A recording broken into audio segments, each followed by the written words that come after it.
Hi, welcome back to ODE YouTube channel. My name is Paulo and I'm here again for another pens for the month video. And today it is pens for June. Again, I'm a little bit late. This should be done in the beginning of June and I'm doing it in the... which day is today? 2nd of July, so sorry about that. But let's start. I had last month or last video, so pens for May, I had 23 pens with ink.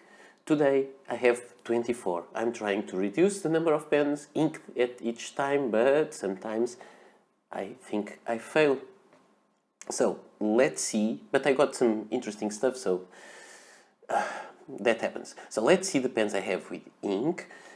Today, as I've been doing it lately, I will do it by alphabetical order, but I'll start in the opposite way. So I will start with the last, and so I will start with this pen, William Shakour, and I will end in Aurora. So let's start.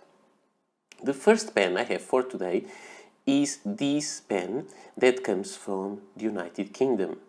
And this pen is a yellowish demonstrator, a pocket pen that is piston filler, and at the same time being a pocket pen, it has a big number 8, focus please, titanium nib, and this nib is really amazing. This is a very interesting pen. And so the first pen for today, it is the William Shakour Titan Pocket, and it has a fine titanium nib, and as you can see, with no pressure and with pressure you can have really a big line variation. It has inside Mont Blanc Racing Green. I guess you all know by now this is one of my favorite inks ever. So I'm using it. I'm not saving it for someday, I'm just using it. So this is my first pen of today. The second pen will imply a trip from the United Kingdom to Italy, and the next pen is this Visconti Homo Sapiens Bronze Age Oversize. Very nice pen. So let me write it down. This is the Visconti Homo Sapiens. There is something that really makes me always a little bit strange when I'm writing this, is that I write Homo sapiens here with a capital letter, but actually it shouldn't be because it's a scientific name. But okay, this is the name of a pen, but it just messes a little bit with my mind. So Visconti Homo sapiens Bronze Age Oversize with a fine nib, and the ink it has, it also allows some line variation, not that much, is Sailor Gentle Southern, and it has a very nice ink flow. So you can see if I press a little bit harder, I can have more line variation. So in the first pen we were talking about the titanium nib that has some line variation.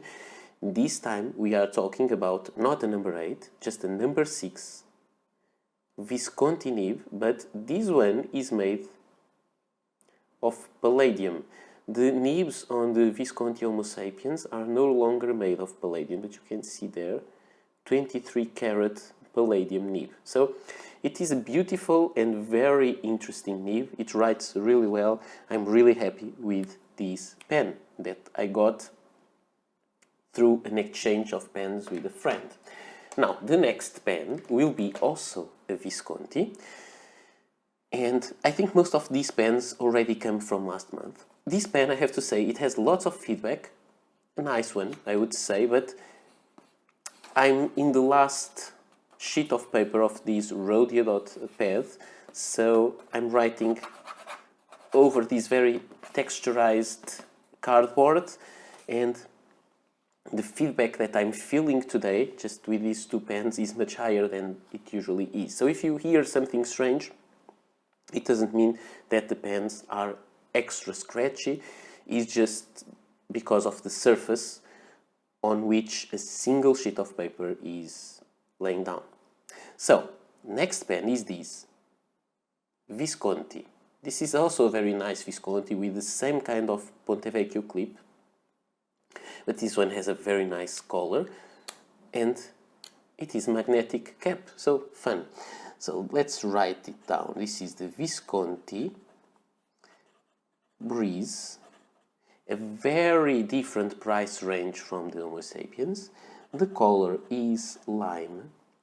It has a fine steel nib, and this one is a number 5 nib, so the nibs are going down inside since the first pen. And the ink it has inside is a very good match to the color of the pen, and it is J. Herbin Vert Pré. It is a very nice, light, bright green. There is no line variation, there is some feedback, much more feedback now that I'm writing in the conditions that I told you about. Again, this one is a cartridge converter pen. The first one was a piston filler, and the Visconti Homo Sapiens, it is that vacuum filler. I think they call it power filler. Now we'll go to, so we were in Great Britain, Italy, and we will stay in Italy for another interesting brand, that is this. This is the Santini, Italia.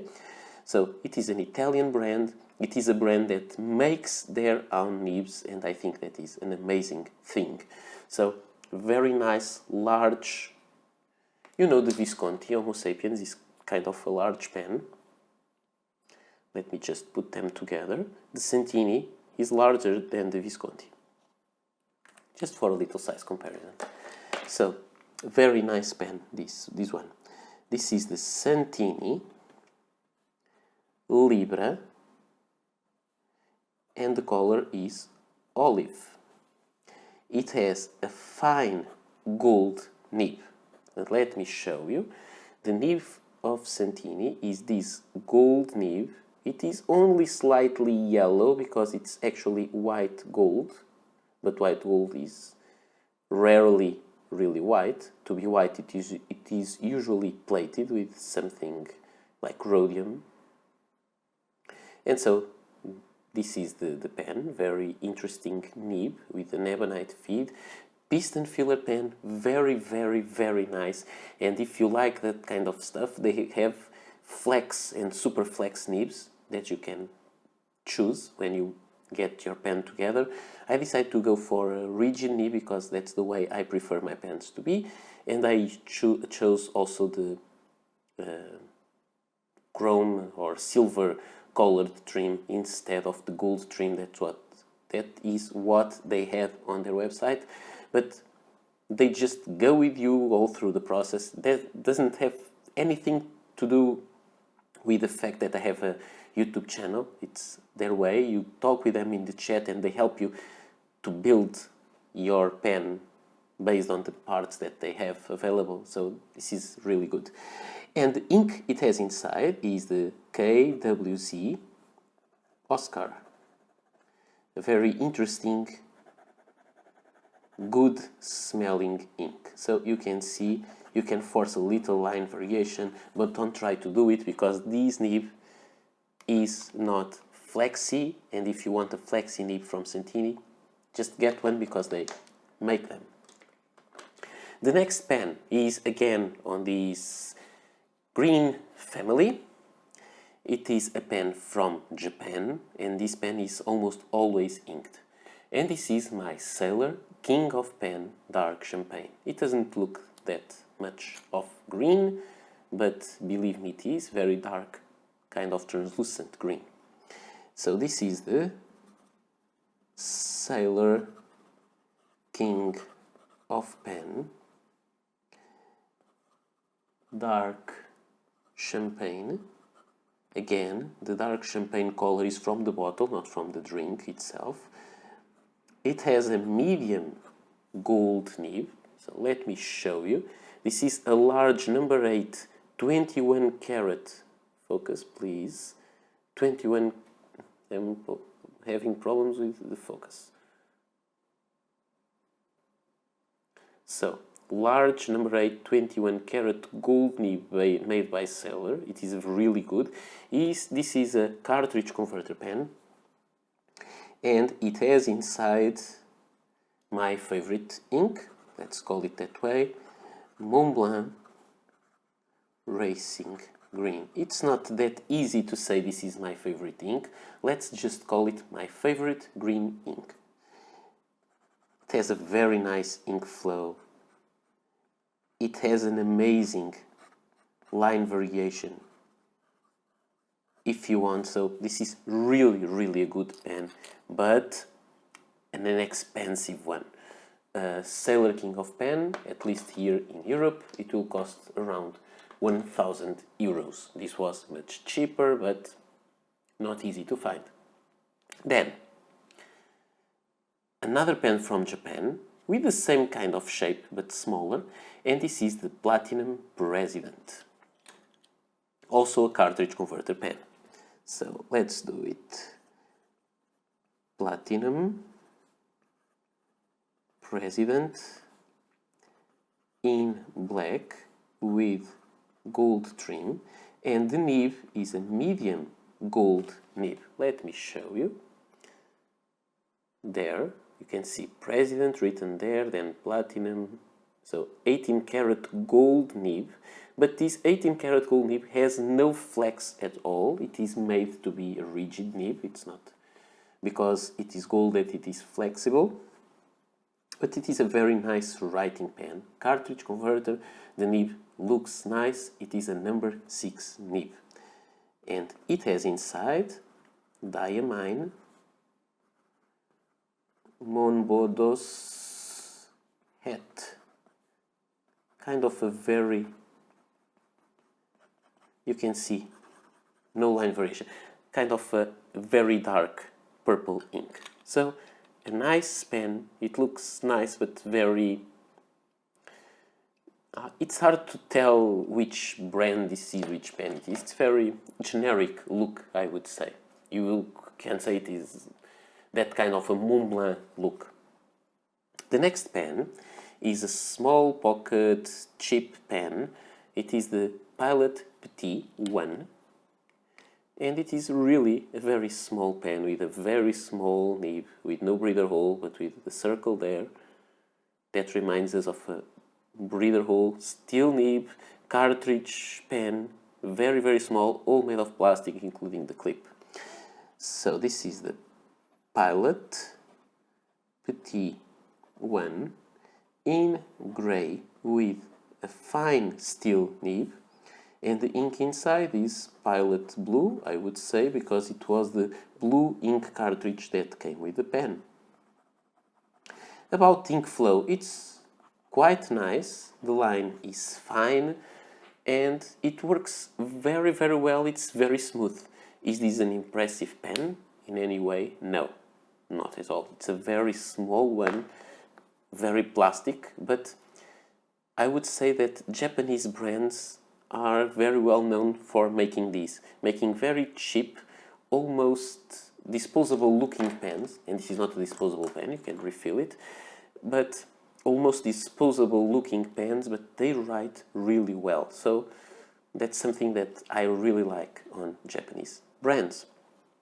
And because I'm talking about Japanese brands, we'll stay on Japanese brands, and this is another Pilot, and it's written there, this is Pilot Costume 743, and let's write with it. So this is the Pilot Costume 743 in black with gold trim and a fine gold nib. Let me show you. This is the gold nib it has. It says fine there. It is a 14 karat gold nib. Focus again, please, there. It's a beautiful nib. I really like this pen. And inside it has another of my favorite inks ever. Parker Quink Black. I would say it is my favorite black ink. And why? Did I try lots of black inks? No, not at all. I don't have kind of a specific black that I really like because of the color. But there are several things. This is the kind of color that my grandfather used to use. There were lots of bottles in his house. I found some more bottles even in my work, that my previous workplace, that were going to go to the trash. I got them, so never mind. But I still use the vintage Parker Quink Black. It has a very particular smell that some people hate, but they bring me back in time, and I really, really like the smell. I really like the way the ink performs. It's always good, so it's really a good standard. When I'm out of Parker Quink Black, maybe I can start using a couple, I don't have many more, but a couple more blacks that I have around, but I guess I will still be buying more bottles of Parker Quink Black. It's just my go-to ink, I would say. So, we will leave Japan and we'll go to Germany, and again I have here this pen still that is from Appelboom, and I have it for review and I didn't send it back yet. I need to do it soon. This is the Pelikan M200 Golden Beryl that has lots of shimmer in the pen and in the ink also. So this is the Pelikan M200 Golden Beryl with a medium steel nib. Let me show you. It is a gold-plated steel nib and it has the M there. What's happening with the focus today? So you can see it there. It is a small nib and it has inside the ink that is the matching ink for the pen, the Pelikan Edelstein Golden Beryl, and it is a very highly shimmering ink. The nib is very inexpressive, but the truth is that the pen can hold really well a very highly shimmering ink, and it really works. I hope you can see all this glitter, and the pen doesn't have any problem to deal with it, so it's really, really nice. And from Germany we will go to, this is harder to do, we'll go to Parker, that can be United States, can be UK, can be France, can be China, so it's a little bit all over the place. Let's not specify that. This is the new Parker Vector XL. It is a nice reincarnation of the Parker Vector. I'm not sure if it is that, if it has so much in common with the older Vector, but it is quite a nice pen, made of metal, plastic section, quite inexpensive, actually for a Parker around 20 something euros, so it's really nice. This is the Parker Vector XL in black. It has this arrow clip, as usually Parker pens have, with a fine steel nib. Let me show. It's not a big nib, again, very simple. The decoration of the nib is really, really simple, nothing fancy about it. And inside it has Parker Quink Permanent Blue. And No expression on the nib, no line variation as it is usual with Parker, but the pen really works well, it performs well, so it is really a nice pen that you can buy if you want to write one day you have a pen. This has a decent style, it has a decent price, you can buy one in a hurry and you have a pen ready to write that writes really well, so quite nice. The next pen I have to show you is another Parker, that it's the one that I really enjoy. It has some tarnish to the gold plating on that ring, I think you can see. Maybe I think it was a reaction between the plating and the storage case where I have it. So you can see the clip, kind of an arrow shape, and it is really a nice pen with this kind of a semi-hooded nib with a very big section. It's kind of an evolution of the Parker 45 in a way. And so this is the Parker Inflection, the flighter version, which means it is made of steel and it has gold accents. It has a fine steel nib there. I think it has in a way a decoration that's a little bit more impressive than the XL, the Vector XL, even if the Vector XL is a bigger pen.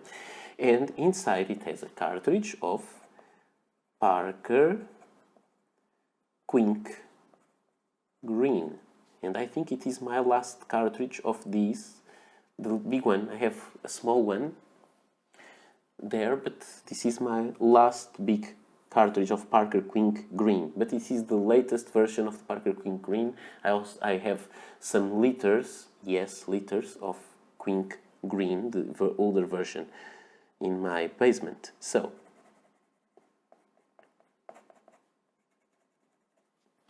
you'll see, no line variation, really good ink flow, another pen that is a great performer, as most Parker pens are.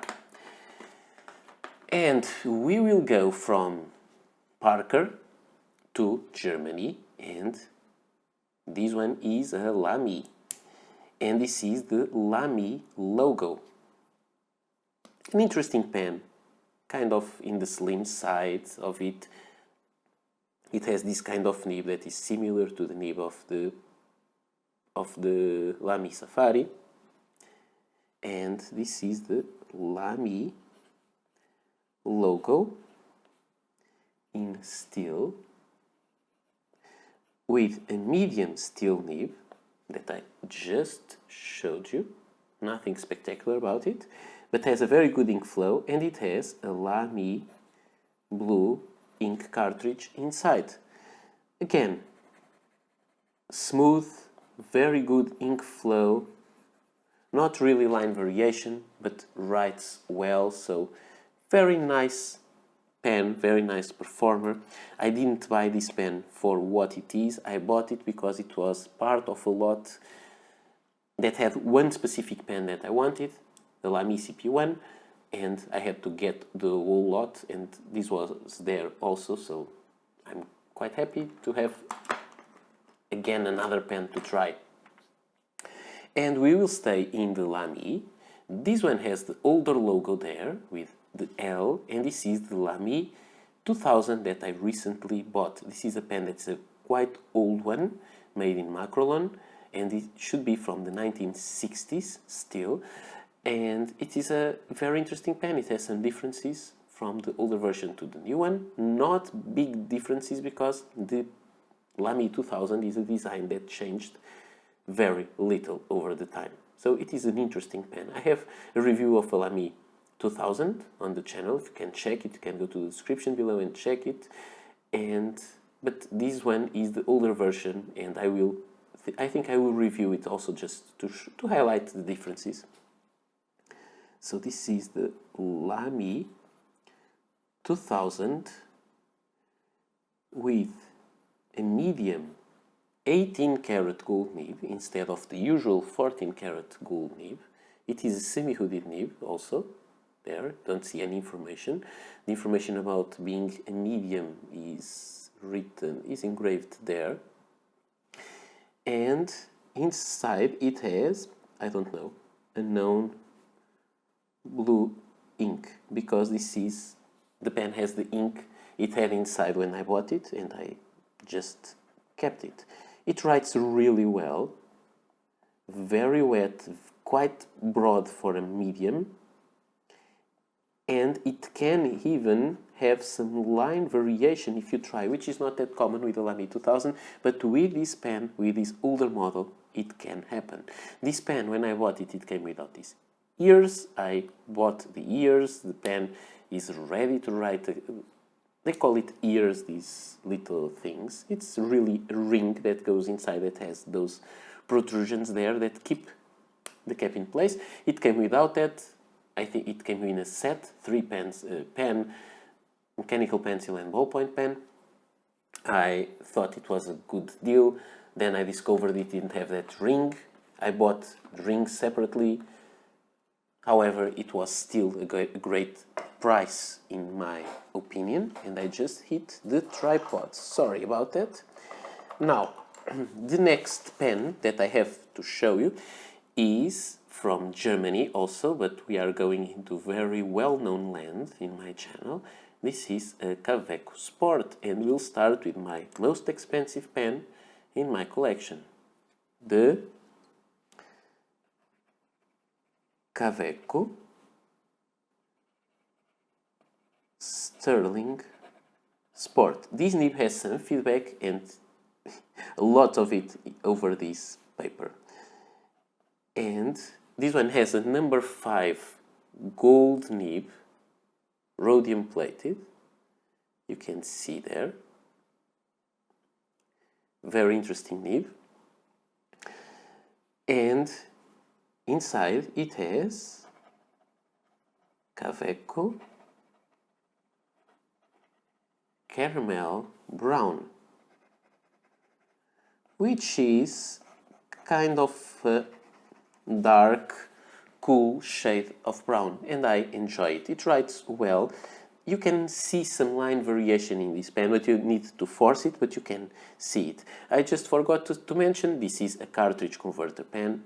The Lamy 2000 is a piston filler, the Lamy logo is a cartridge converter, and those Parkers are cartridge converter pens, and the Pelikan M200 is piston filler, and the Pilot 743 is a cartridge converter. So sorry about that, I forgot to mention. Now we are keeping ourselves into Kaweco, so again, cartridge converter pens. This is the Kaweco Sport Chocolate Edition, which is an exclusive edition for this store in the Netherlands, Fontoplumo. I will leave links below for the reviews and the store if you want to check it or buy it. It came in 2 versions, gold trim or chrome trim. It has a number 5 Kaweco nib, this is a fine, and made of steel, not gold. So this is the Kaweco Sport Chocolate with gold trim, fine nib. It was sent by Fontoplumo, so thank you so much for sending me the pen. And inside it has KWC Oscar, which is also an exclusive ink from Fontoplumo that I showed you before here on the Santini. And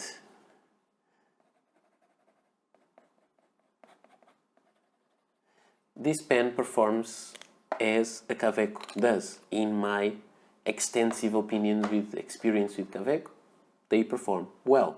The next pen is the same pen but with chrome trim, same number 5 nib but still in its natural color instead of being gold plated. And focus here, okay.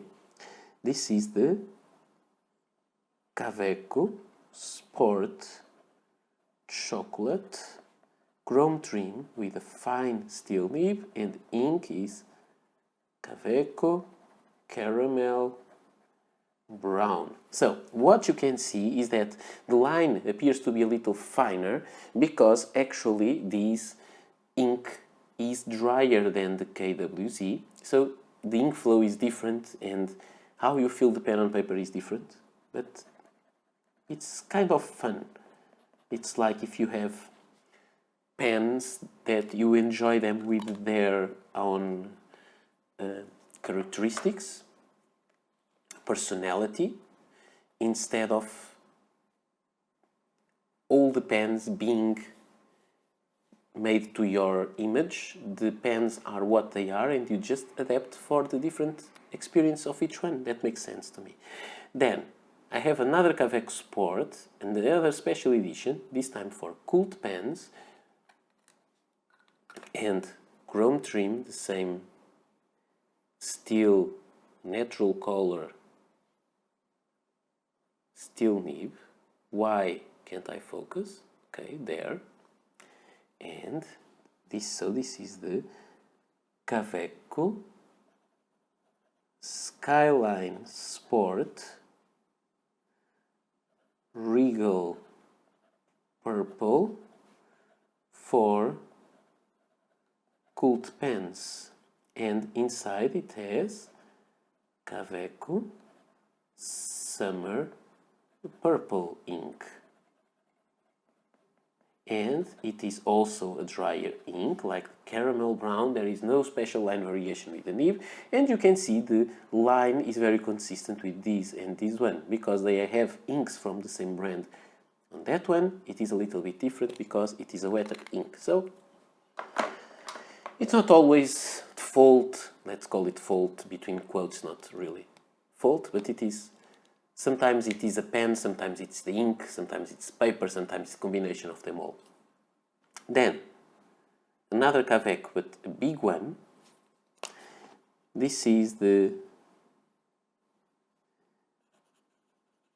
Kaweco Perkeo, all clear,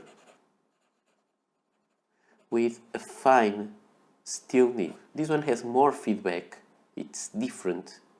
And the nib is a little different, although it has the same size, as you may see, but has a different kind of feedback. And it has inside Kaweco palm green.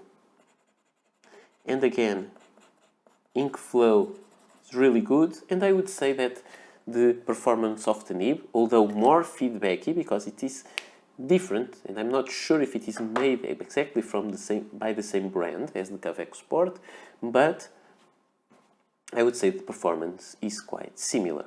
Now we'll go for a pen that's always with ink and always very dirty and with this very unusual nib, but it is kind of fun for writing big titles and stuff. Cartridge converter pen, looks like a Parker Centennial full, but it's not. It is the Jinhao Centennial. This one is the Koi finish and I quite like it. So Jinhao Centennial Koi with a Fude nib, and inside it has ink. It's not.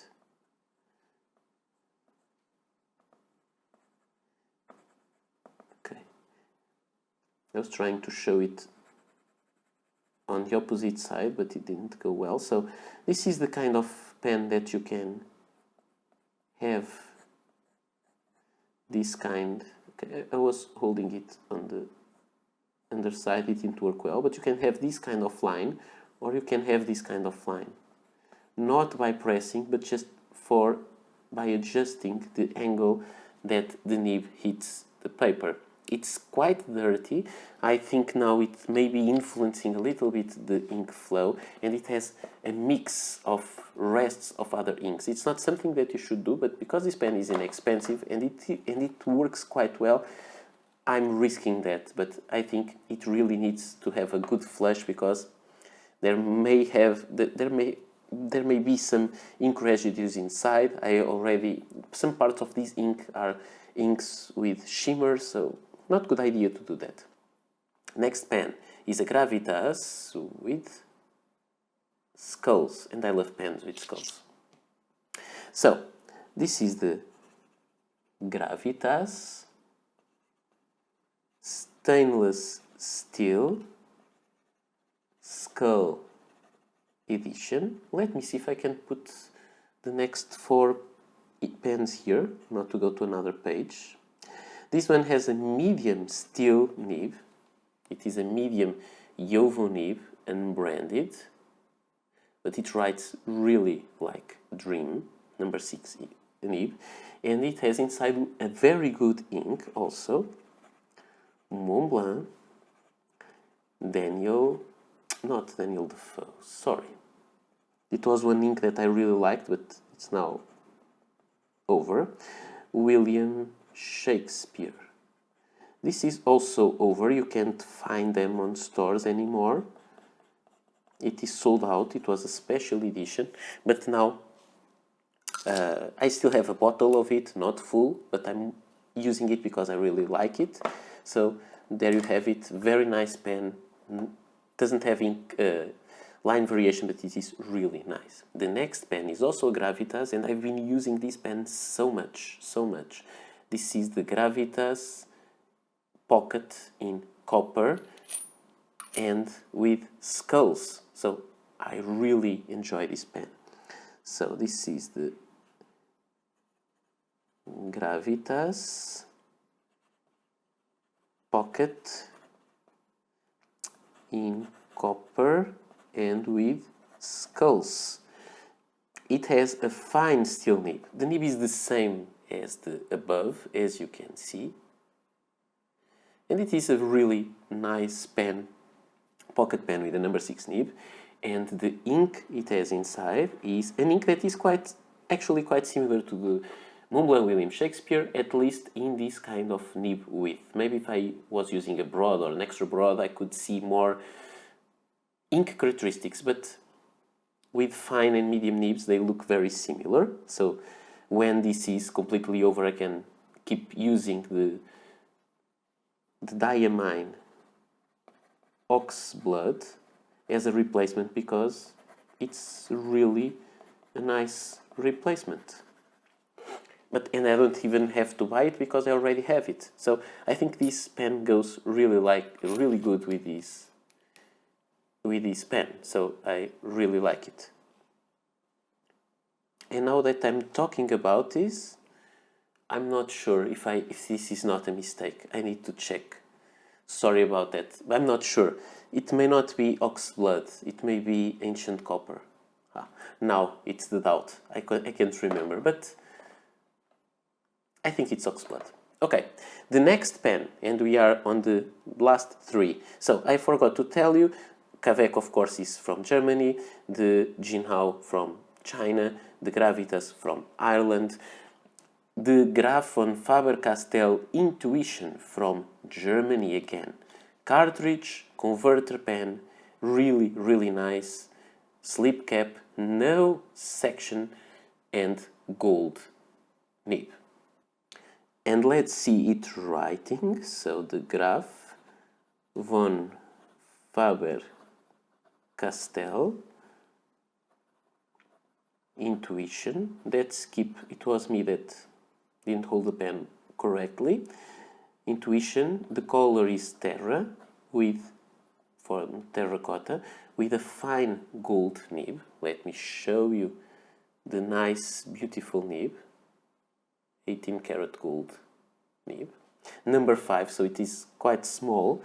And the ink it has inside is Graf von Faber-Castell hazelnut brown. And this pen may allow for some line variation, but with pressure, not regularly. So this is really an interesting pen. I really like this design. It was one of the pens that I wanted to have for many years, and finally I have it, and I'm really happy for having it. Now, last 2 pens. The next one is from the United States, although it has an Italian design. It is called Ensso Italia. It is a cartridge converter pen also, although it is inspiring the design that reminds us of a piston filler because it has that part there, but it's just an engraving. It has the Greek key engraving around the cap, and when you uncap it, it has also the Greek key engraving around the section, and it has a number 6 Bock nib. So a nice pen, heavy, made of copper. This is the Ensso Italia in copper with a fine steel nib from Bock, and inside my standard Parker Quink black that I really enjoy, as I told you. And the pen writes really well. I didn't make the review yet, but it writes well now, but it didn't write this way when I got it. Now it is better. This pen has acquired a very nice patina, and the Gravitas pocket also has some patina itself, a different one, so it's fun to see the patina of pens that are made of metals that have patina. I have here the Kaweco Sterling Sport, but I think it must have some protective coating to the silver because it doesn't get real dark patina as I wish it was.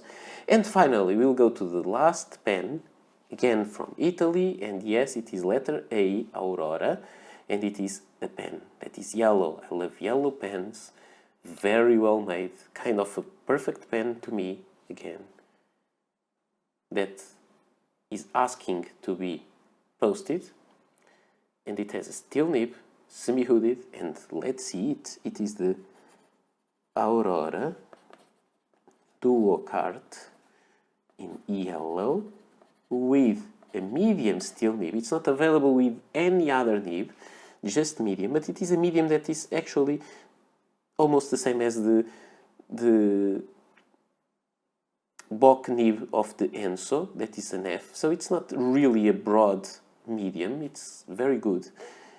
It's the only nib available, and this is kind of a pen to write with. It's for a writer, not to show off, although a yellow pen is always to show off, in my opinion. I really love them, and it has my writer's ink inside.